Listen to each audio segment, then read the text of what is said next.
رزق محبتین YouTube channel کے ناظرین اہل سنت، السلام علیکم ورحمۃ اللہ تعالی وبرکاتہ۔ ناظرین، میں نوشاد احمد برکاتی آپ تمام حضرات کا خیر مقدم کرتا ہوں۔ ہمارے اس یوٹیوب چینل سے جڑے رہنے کے لیے ہمارے اس چینل کو سبسکرائب کریں، لائک کریں اور شیئر کریں۔ حضرات سامعین، وہابیہ غیر مقلدین کی ذلیل ترین شکست و فرار کے زیر عنوان یہ 10ویں قسط ہے۔ اس سے قبل اسی عنوان کے تحت 9 قسطیں گزر چکی ہیں،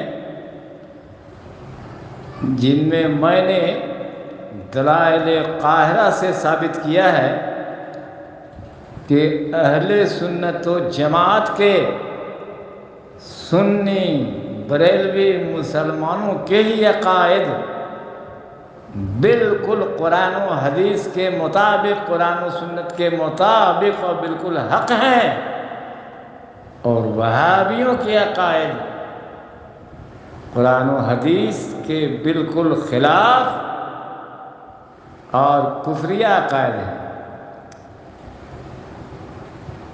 یہی وجہ ہے کہ 9 قسطیں جو گزر چکی، ان میں سے کسی ایک قسط کا بھی مقابلہ کرنے کی کوئی ہمت وہابی نہیں کر سکا اب تک، اور نہ کبھی کر سکے گا، اور نہ کبھی کر سکے گا۔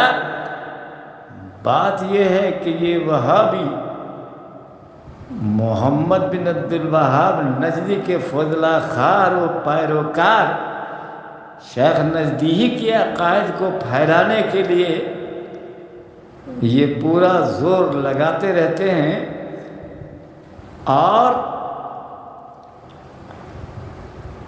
دنیا بھر کے مسلمانوں کو کافر و مشرک قرار دیتے رہتے ہیں، معاذ اللہ رب العالمین۔ تو یہ وہابی، ان وہابیوں کی ذلتناک شکست و فرار دیکھیے کہ 9 قسطیں جو گزر چکی، کسی بھی قسط کے خلاف ہاتھ لگانے کی کیوں جرت نہیں ہوئی تم لوگوں کی وہابیوں، اور نہ کبھی ہمت ہو سکے گی۔ ان وہابیوں نے ترجمہ قرآن کے بہانے انبیاء اولیاء کی شان میں گستاخی اور تمام مسلمانوں کو کافر و مشرک قرار دینے کی نہایت ذلیل ترین حرکت کی ہے۔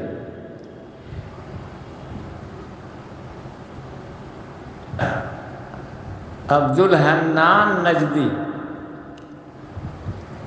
جن کی تصویر سامنے نظر آ رہی ہے ویڈیو میں، ان کے دادا، ان کے اپنے دادا جونا محمد گڑھی نے بھی اپنے گزشتہ پیشواؤں کی طرح کس قدر تحریفات قرآنی کی ہے، کس قدر منمانی تفسیر کی ہے، کس قدر تفسیر بالرائے کر کے انبیاء کرام اولیاء اعظام کی شان میں کیسی کیسی گستاخیاں کی ہیں اپنے ترجمے میں، اپنے گستاخانہ ترجمے میں۔ یہ قسط نمبر 7، 8، 9 میں گزر چکی ہیں۔ خصوصاً نبی کریم صلی اللہ علیہ وسلم کی شان و عظمت، فضائل و کمالات کے منکر یہ وہابی جونا گڑھی نے ترجمہ قرآن کی آڑ میں اپنے نجدی عقائد کو جگہ دے کے حضور کی شان میں، آدم علیہ السلام کی شان میں اور دیگر انبیاء کرام کی شان میں کس قدر گستاخانہ ترجمے کیے ہیں یہ گزر چکے ہیں 7، 8، 9 قسطوں میں، وہ سننے کے لائق ہے۔ 9ویں قسط جو گزر چکی اس کو بھی دیکھیے کہ تمام وہابیوں نے اپنا عقیدہ یہ بنایا ہوا ہے کہ غیر اللہ کو یعنی انبیاء اولیاء کو پکارنا شرک اکبر ہے۔ یا رسول اللہ کہنا، یا نبی اللہ کہنا، یا حبیب اللہ کہنا، یا غوث اعظم کہنا، یا خواجہ غریب نواز کہنا، یا داتا گنج بخش ہجوری کہنا، یہ سب شرک اکبر ہے، شرک ہے، کفر ہے۔ یہ ہے ان کا عقیدہ۔ اس پر 9ویں قسط میں نے دلائل قاہرہ سے ثابت کر کے دکھایا ہے کہ وہابیوں کا یہ عقیدہ بھی قطعاً باطل و مردود عقیدہ ہے۔ ان کے عقائد کا اسلام سے کوئی تعلق نہیں ہے۔ انبیاء اولیاء کو پکارنا شرک کیسے ہو سکتا ہے؟ قرآن میں تو کہیں بھی ایسا ایک لفظ موجود نہیں ہے جس سے کہا جائے کہ یا رسول اللہ کہنا شرک ہے، معاذ اللہ، یا نبی اللہ کہنا شرک ہے، یا غوث اعظم کہنا شرک ہے، وغیرہ وغیرہ۔ یہ مسلمانوں کو کافر و مشرک بنانے کے لیے ایسی حرکتیں کرتے رہتے ہیں، ایسا باطل عقیدہ بنایا ہوا ان وہابیوں نے۔ لیکن اتنے بے شعور ہیں وہابی کہ اپنے اس عقیدے کی زد پر خود ان کے اکابر بھی ہیں اور خود یہ وہابی بھی ہیں۔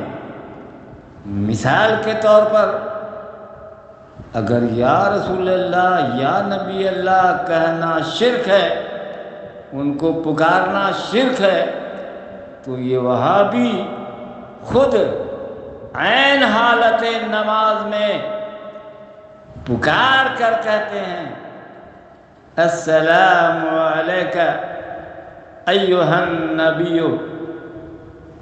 کہتے ہیں کہ نہیں کہتے ہیں؟ کہتے ہو کہ نہیں وہابیو؟ یا نبی آپ پر سلام یہ پکار کے کہتے ہو؟ اور ضرور کہتے ہو، خوشی سے تو نہیں کہتے۔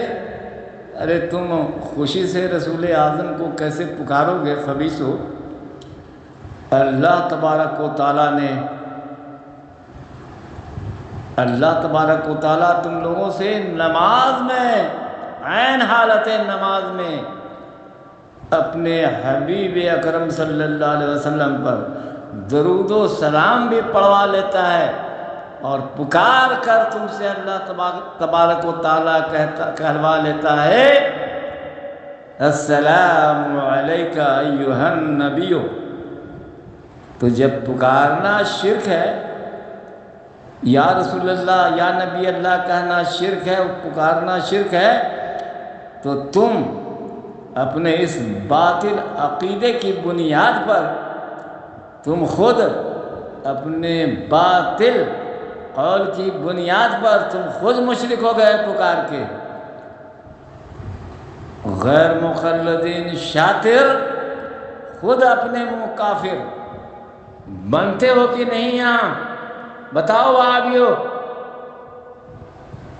خیر، اب 10ویں قسط میں میں مزید عرض کروں گا۔ اب میں 10ویں قسط میں مزید عرض کروں گا